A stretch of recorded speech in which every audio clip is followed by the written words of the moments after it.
స్వాగతం. నేటి ముఖ్యాంశాలు. ఫ్యాన్ గుర్తుకు ఓటేసి అభివృద్ధికి సహకరించండి.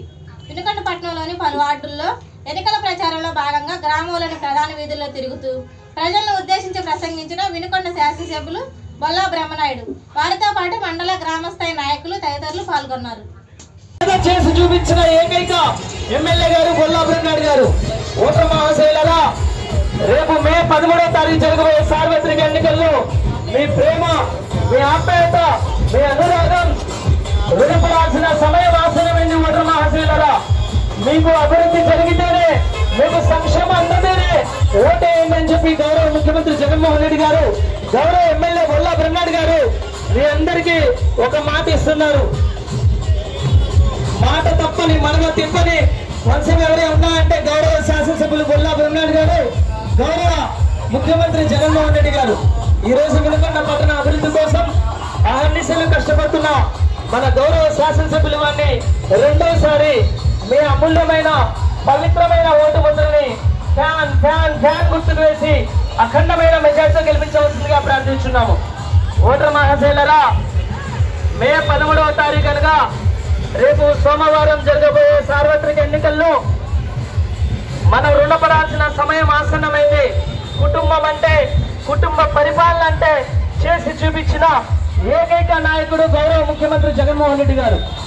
మీ ప్రేమ, మీ ఆప్యాయత, మీ అనురాగం, మీ పవిత్రమైన ఓటు ముద్రని వినుకొండ నియోజకవర్గం వినుకొండ మండలం కొండకింద ఉప్పరపాలెం గ్రామం నందు ఎన్నికల ప్రచారంలో భాగంగా గ్రామంలోని ప్రధాన వీధుల్లో తిరుగుతూ ప్రజలను ఉద్దేశించి ప్రసంగించిన వినుకొండ శాసనసభ్యులు బొల్లా బ్రహ్మనాయుడు, వారితో పాటు మండల గ్రామస్థాయి నాయకులు తదితరులు పాల్గొన్నారు.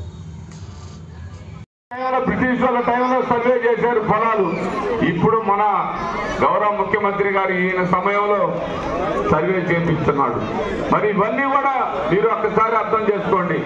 ఒక్కొక్క ఇంటికి 2 లక్షలు వచ్చిన వాళ్ళు ఉన్నారు, 1 లక్ష వచ్చిన వాళ్ళు ఉన్నారు, 50,000 వచ్చిన వాళ్ళు ఉన్నారు, 3 లక్షల వాళ్ళు వచ్చిన వాళ్ళు ఉన్నారు. వీరందరికీ ఎవరు సొంతానికి వాళ్ళకి నేరుగా బ్యాంకులో అర్హత ఉన్న ప్రతి ఒక్కరికి బ్యాంకులో నేరుగా జమ పడ్డ మాట వాస్తవం కాదా అని అడుగుతూ ఉన్నాను. అది పార్టీ చేసింది కాదా అని అడుగుతూ ఉన్నాను. మీరందరూ కూడా అదే మరి తెలుగుదేశం పార్టీ ఆనాడు కూడా 2,70,000 ఇవాళ 2,70,000 కోట్లు మన సంక్షేమానికి ఇచ్చాడు. అమ్మఒడి కావచ్చు, ఆసరా కావచ్చు, చేయూత కావచ్చు, రైతు భరోసా కావచ్చు, వసతి దీవెన కావచ్చు, విద్యా దీవెన కావచ్చు. మరి ఈ రోజు అన్ని విధాల మేము ఒక్కటే అడుగుతున్నాం. ఆ చంద్రబాబు నాయుడు గారు ఏ అక్కకైనా, ఏ చెల్లికైనా ₹10 వాళ్ళ బ్యాంకుల్లో అకౌంట్లో వేసాడా ఏనాడైనా అడుగుతున్నాం. ₹10 వేయని చంద్రబాబు నాయుడు డజన్లో మాటలు చెప్తాడు. మాటలు చెప్పడమే కానీ మీకు కేజీ బంగారం కూడా ఇస్తానంటాడు, బెంజి కారు కూడా ఇస్తానంటాడు. ఆయిల్ ఎవరు పోపిస్తానంటే ఆయిల్ కూడా నేనే పోపిస్తానంటాడు. మరి డ్రైవర్ ఎవరు పెడతా అంటే డ్రైవర్ని కూడా నేనే పెడతా అంటాడు. మరి ఇక్కడ డ్రైవర్ పెట్టేది ఎవరు, ఆయిల్ పోషించేది ఎవరు, అవన్నీ మీరు అర్థం చేసుకోవాల్సిన అవసరం ఉందని సాధ్యమైనంత వరకే ఇవ్వగలిగింది ప్రభుత్వం. సాధ్యం కాని హామీలతో ఇవాళ ఆయన చెప్తున్నటువంటి మాటలు అవి పూటకమ్మ మాటలని మీ అందరికి కూడా ఈ సందర్భంగా తెలియపరుస్తున్నాను. ఇక ఇక్కడ